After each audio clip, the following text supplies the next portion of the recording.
আসসালামু আলাইকুম ওয়া রাহমাতুল্লাহি ওয়া বারাকাতুহু। বিসমিল্লাহ ওয়ালহামদুলিল্লাহ ওয়াসসালাতু ওয়াসসালামু আলা রাসূলিল্লাহ ওয়া বা'দ। নবীজি সাল্লাল্লাহু আলাইহি ওয়াসাল্লাম সাহাবায়ে কেরামদেরকে প্রশ্নের উত্তর দিতেন। একজন সাহাবী নবীজির কাছে এসে প্রশ্ন করলেন, আল্লিমনি ওয়া আউজিস,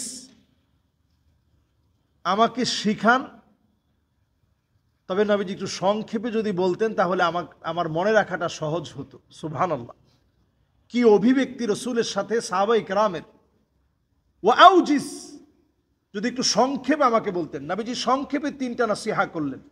এক নম্বর নসিহা, ইযা কুমতা ফি সালাতিকা ফাসাল্লি সালাতা মুওয়াদ্দিইন, তুমি যখন নামাজ পড়বে জীবনের শেষ নামাজ বলে তোমার নামাজটাকে মনে করবা, তোমার নামাজকে বিদায়ী নামাজ বলে তুমি মনে করবে। আল্লাহু আকবার, কত গুরুত্বপূর্ণ বিষয়। আপনি আপনার নামাজকে জীবনের বিদায়ী নামাজ বলে মনে করেন। যখনই নামাজে দাঁড়াবেন মনে করবেন আজকের এই দাঁড়ানোটা শেষ দাঁড়ানো, আজকের এই রুকু শেষ রুকু, আজকের এই সাজদা শেষ সাজদা, আজকের এই নামাজের প্রত্যেকটা তাসবিহ আমার জীবনের শেষ তাসবিহ। এটা মনে করে যদি নামাজ পড়েন খুশু খুদু বেড়ে যাবে নামাজের ভিতরে।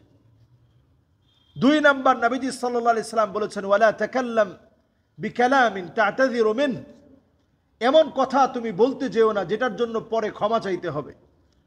আমাদের দেশে দেখা যায় রাজনীতিবিদ বলেন, রাজনৈতিক নেতা বলেন, এমনকি আমাদের ভিতরে বলেন, অসংখ্য মানুষের ভিতরে এই বদ অভ্যাস চলে আসছে, ভুলভাল তথ্য দেওয়া, ভুলভাল কথা বলা, যে তথ্যের আগা মাথা নাই এমন তথ্যগুলো ছড়িয়ে দেয়া।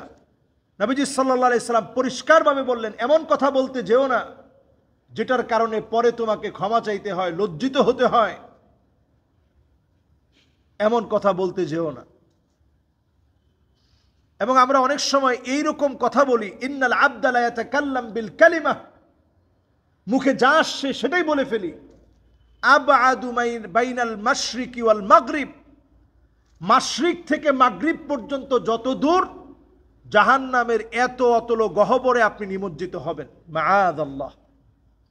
এজন্য আল্লাহর কাছে পানাহ চাওয়া, অনর্থক অথর্ব কথাবার্তা বলা থেকে আল্লাহর কাছে পানাহ চেয়ে নেওয়া, আল্লাহর কাছে মাফ চেয়ে নেওয়া, আল্লাহর কাছে মাফ চেয়ে নেওয়া, অনর্থক কথাবার্তা বলা থেকে আল্লাহর কাছে সব সময় মাফ চাওয়া, এই অভ্যাস নিজের জীবনের অভ্যাস বানিয়ে ফেলা। তৃতীয় নম্বরে নবীজি সাল্লাল্লাহু আলাইহি সাল্লাম বলছেন, ওয়া আজমিউল ইয়াইসা আম্মা ফি আইদিন নাস, মানুষের হাতে যা আছে এটা নিয়ে হতাশা করার কিছু নাই। কারো টাকা আছে, সম্পত্তি আছে, গাড়ি আছে, বাড়ি আছে, এটা যেন আপনাকে হতাশার মধ্যে ফেলে না দেয়, আপনাকে যেন একেবারে নিরাশ করে না দেয়। বরং আপনার কাছে যা আছে এটা নিয়ে আপনি খুশি থাকেন।